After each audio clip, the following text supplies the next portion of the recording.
Hi guys, welcome back to Spice Channel TV. Thank you for always coming out here. If you're joining us for the first time, please kindly subscribe and don't forget to give us a thumbs up. Thank you. Now, an APC chieftain, Mr. Onokpasa, have raised alarm accusing some Tinubu's appointees of targeting Yahaya Bello and El-Rufai. This is coming from a member of the All Progressive Congress APC Presidential Campaign Council for President Bola Tinubu in the 2023 general elections. Jesu Tiga Onokpasa has raised alarm over the eternal wigglings and targeted actions within the ruling party.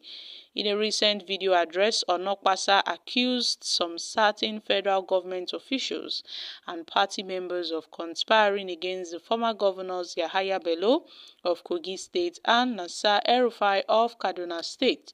Onokpasa claimed that some individuals within the APC and Tinubu's government were plotting against Bello and El-Rufai despite their contributions to the president's electoral victory.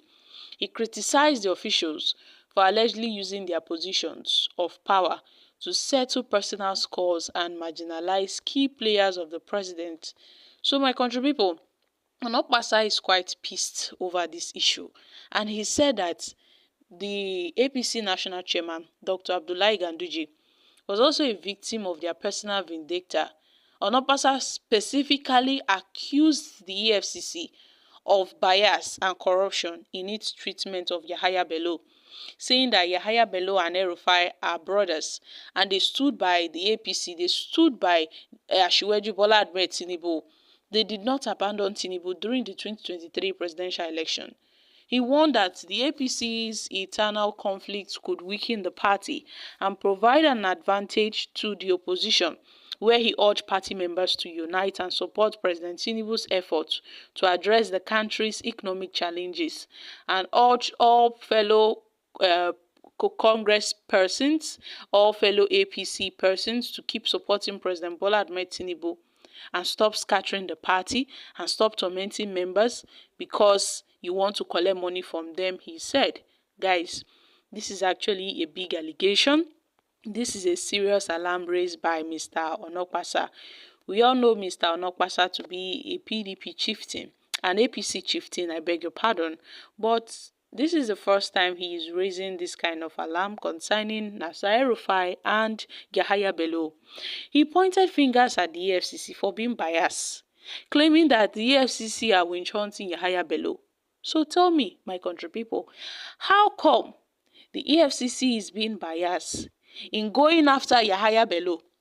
So because Yahaya Bello supported Asiwaju Bola Ahmed Tinubu, the EFCC should not go after him. Because Yahaya Bello supported Tinubu during the presidential election, they should not go after him, abi? The corruption charges against Ganduje should be dropped because he supported the president. The corruption charges against El-Rufai should be dropped because he supported the president. No, I want to know what Mr. Onokpasa is driving at. Because the way he's talking is as if somebody is deliberately trying to bring them down. No, Mr. Onokpasa. They are the cause of their own problems. Any challenges El-Rufai, Yahaya Bello, or even Abdullahi Ganduje is facing today is because of their mistakes. The mistakes they made in the past. And they are facing the consequences of their mistakes. So this is not a plot by anybody. They are the cause of their own problems. If Yahaya Bello was not corrupt, the EFCC will not go after him. If El-Rufai wasn't corrupt, the EFCC would not go after him. What about Ganduje? We've seen a lot of stories concerning Ganduje. We know that Ganduje is not the person he claims to be. Ganduje has some skeletons in his cupboard. Same goes for El-Rufai and even Yahaya Bello. That is why he's running. If Yahaya Bello is not guilty as he claims he is, then why is he running? Why is Yahaya Bello running? If he claims he has no skeleton in his cupboard, then he should go ahead and face the EFCC. He should go in for questioning. He should allow himself to be probed.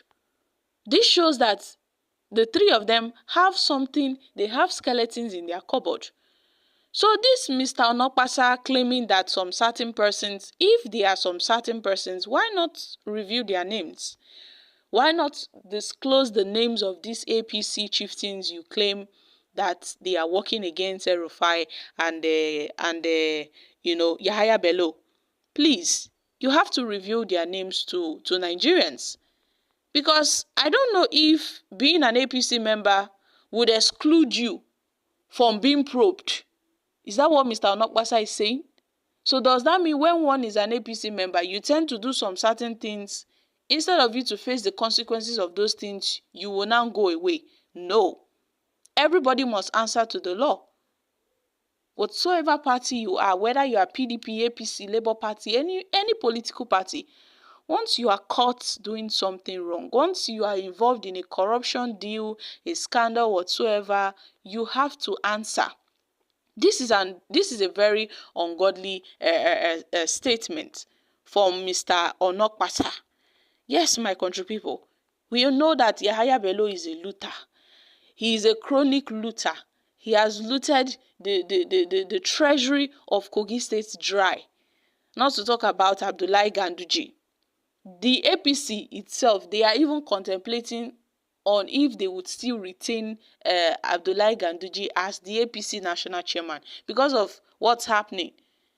Not to talk about Yahaya Bello and El-Rufai. They say what goes around comes around. Nobody is targeting them. They are the cause of their problems. The EFCC is not being biased in the treatment of Yahaya Bello because he's an APC member, so he should not be probed. He should not be called in for questioning. Yahaya Bello has been declared wanted. So if really there are some certain FG officials targeting Yahaya Bello and El-Rufai, then please, you have to, review their reasons of doing so. Yes, review their reasons. They must have some personal reasons of targeting Yahaya Bello or targeting El-Rufai or even Abdullahi Ganduje. They must have their reasons. And also disclose the names of those federal government officials and party members that are conspiring against them. Because they won't be plotting for nothing. They have an intent. They have a means of plotting against them. So my country people, Mr. Onokpasa has gone out of his way to criticize some officials for allegedly using their positions of power to settle personal scores. He tags them as personal scores to marginalize key supporters of the president. So because they are key supporters of the president, the EFCC should not go after them.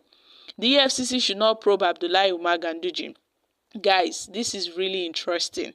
Mr. Onokpasa is a very controversial man. Yes, we know. Now, he's talking about these allegations. I don't really know where, he aims to get at this message or this statement he has made. So, guys, what are your thoughts on this? I feel that whatever Ganduje is going through, whatever El-Rufai is going through, even Yahaya Bello is going through, they are the cause of all these problems. They brought this upon themselves. Nobody brought this upon them. They brought this upon themselves. So guys, I'm dropping here. Kindly share your thoughts on this in the comment section. Thank you.